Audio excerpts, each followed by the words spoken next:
अब दोस्तों जब से इंटरनेट आया है दुनिया में फेक इन्फॉर्मेशन यानी कि झूठे खबरें फैलाना और भी आसान हो गया। ये बात तो आपने भी अक्सर लोगों को कहते सुना होगा, लेकिन दोस्तों ये पूरा सच नहीं है। जी हाँ, हम हर झूठ के लिए इंटरनेट को जिम्मेदार नहीं ठहरा सकते, क्योंकि कुछ झूठ ऐसे भी है जो दुनिया में आपको बचपन से ही इस तरह से बताए गए कि आप उन्हें पूरी लाइफ सच मानते हैं। क्या हुआ, कुछ समझ नहीं पाए या फिर दिमाग चकरा गया? रुको मैं बताता हूँ। Great wall of China space से भी दिखती है और एल्बर्ट आइंस्टाइन बचपन में मैथ्स में फेल होते थे। दोस्तों ये बातें आप बचपन से ही सुनते आए होंगे, लेकिन अगर मैं आपसे कहूँ कि ये झूठ है तो आपका क्या रिएक्शन होगा? जी हाँ, और ये तो सिर्फ 2 बातें थी और न जाने ऐसी कितनी ही और बातें हैं जो आपको झूठ बताई गई। तो दोस्तों आज हम आपको बचपन में बताए गए कुछ ऐसे ही झूठों से पर्दा उठाने वाले हैं। बस इस वीडियो को बिल्कुल भी स्किप मत कीजिएगा और अगर आप हमारे चैनल पर नए हैं तो चैनल को सब्सक्राइब करके उस बेल आइकन को दबा दीजिएगा। तो चलिए अब बिना देरी के शुरू करते हैं। हिंदी। अब आप पूछेंगे कि ये क्या है, हिंदी में क्या ही झूठ हो सकता है? तो दोस्तों बता दें कि हिंदी कोई झूठ नहीं, ये तो हमारे देश में सबसे ज्यादा बोली जाने वाली भाषा है। इसी भाषा का इस्तेमाल हम आम बोलचाल में करते हैं और हर साल 14 सितंबर को हिंदी दिवस भी मनाया जाता है। अब दोस्तों इस भाषा के बारे में एक बात आपको जो बताई जाती है कि हिंदी ही हमारे देश की राष्ट्रभाषा है। अब चूंकि ज्यादातर भारतीय नागरिकों को अपने आसपास यही भाषा देखने सुनने को मिलती है, इसीलिए इस बात पर यकीन करना भी मुश्किल नहीं। लेकिन दोस्तों ये एक झूठ के सिवा कुछ भी नहीं। बता दें कि भारत एक ऐसा देश है जो अपनी विभिन्नताओं के लिए जाना जाता है और यहाँ के हर राज्य की अपनी ही राजनीतिक, सांस्कृतिक और ऐतिहासिक पहचान है। बता दें कि हमारे देश की कोई एक राष्ट्रभाषा नहीं है। हिंदी एक राजभाषा है, यानी कि राज्य के कामकाज में इस्तेमाल की जाने वाली भाषा। भारतीय संविधान किसी भी भाषा को राष्ट्रभाषा का दर्जा नहीं देता। और आपकी जानकारी के लिए बता दूं कि हमारे देश में 22 भाषाओं को आधिकारिक दर्जा मिला हुआ है, जिसमें अंग्रेजी और हिंदी भी शामिल है। हमारे देश की अदालतों ने कई बार ये साफ किया है कि ये सभी भाषाएं बराबर है और कोई भी भाषा न तो किसी से कमतर है और न ही किसी से ज्यादा। और दोस्तों कुछ ऐसा है हमारा भारत जिस पर हम सबको गर्व है।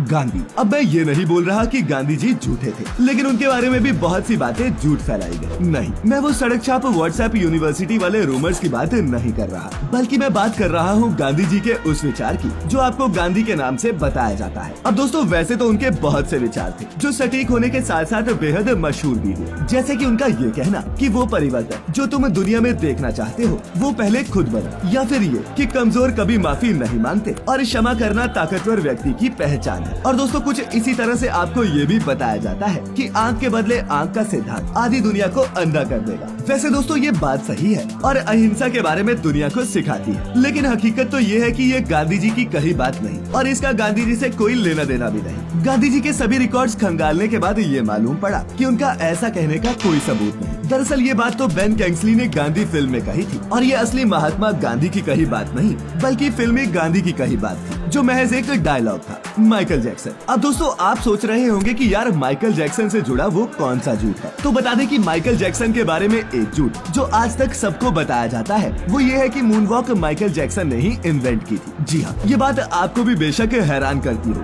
क्योंकि माइकल जैक्सन एक नामी हस्ती थे और उन्होंने पॉप म्यूजिक की दुनिया में एक अलग ही मुकाम हासिल किया। वो एक बेहतरीन सिंगर होने के साथ साथ बहुत ही शानदार डांसर भी थे, लेकिन जितना उनका सिंगर और डांसर होना सच है, उतना ही सच ये भी है कि मूनवॉक के इन्वेंशन में उनका कोई योगदान नहीं। जानकारी के लिए बता दें कि पहली बार उन्होंने ये मूनवॉक 25 मार्च 1983 को पासाडेना सिविक ऑडिटोरियम में परफॉर्म की और ये उन्होंने अपने कैंपस कैंडिडेट कुली जैक्सन से सीखी थी, जिन्होंने इसे 1970 में परफॉर्म किया था। हालांकि उनसे भी पहले बिल बेली नाम के एक डांसर इसे परफॉर्म कर चुके थे। तो दोस्तों अब याद रखना कि माइकल ने मूनवॉक का इन्वेंशन नहीं बल्कि इसे पूरी दुनिया में पॉपुलर किया है। पिरामिड्स। चलो अब इंडिया से इजिप्ट चलते हैं और आपसे एक सवाल पूछते हैं कि जिन्हें पिरामिड्स के लिए इजिप्ट दुनिया भर में मशहूर है वो बनवाए किसने? तो जैसा कि हमें किताबों में पढ़ाया गया, आप भी हमें वही जवाब देंगे कि इन्हें इजिप्ट के मजदूरों ने बनाया। लेकिन दोस्तों असल में ये गलत है। असल में ये माना जाता है कि इन पिरामिड्स को मजदूरों ने नहीं बल्कि मिस्र के आम लोगों ने बनाया। वो लोग इन्हें मंदिरों से कम नहीं मानते और इन सभी पिरामिड्स को बनाने में लगभग 85 साल का वक्त लगा। अब दोस्तों ऐसा इसलिए माना जाता है क्योंकि अभी तक ये कंफर्म नहीं हो सका कि इन पिरामिड्स को बनाने के लिए बाहर से लोग आए थे। खैर इन्हें लेकर तरह तरह की थ्योरीज आए दिन सामने आती रहती है। हॉकी। अब दोस्तों ये तो आप जानते ही हैं कि हमारे देश का राष्ट्रगान जन गण मन है, राष्ट्रीय झंडा तिरंगा है और राष्ट्रीय चिन्ह या प्रतीक एक अशोक स्तंभ। उसी तरह कई देशों के अपने राष्ट्रीय खेल भी है, जैसे ब्रिटेन का राष्ट्रीय खेल क्रिकेट है, अमेरिका का बेसबॉल और ब्राजील और फ्रांस जैसे देशों का फुटबॉल। अब दोस्तों मैं आपसे पूछूं कि हमारे देश का नेशनल गेम कौन सा है, तो आपके मन में भी हॉकी का ख्याल आ रहा होगा। अगर हाँ तो आपको बता दें कि आपको ये भी झूठ पढ़ाया गया। तो दोस्तों अब आप पूछेंगे कि असल में अपने देश का कोई राष्ट्रीय खेल है भी या नहीं। तो दोस्तों बता दें कि ऐसा मैं नहीं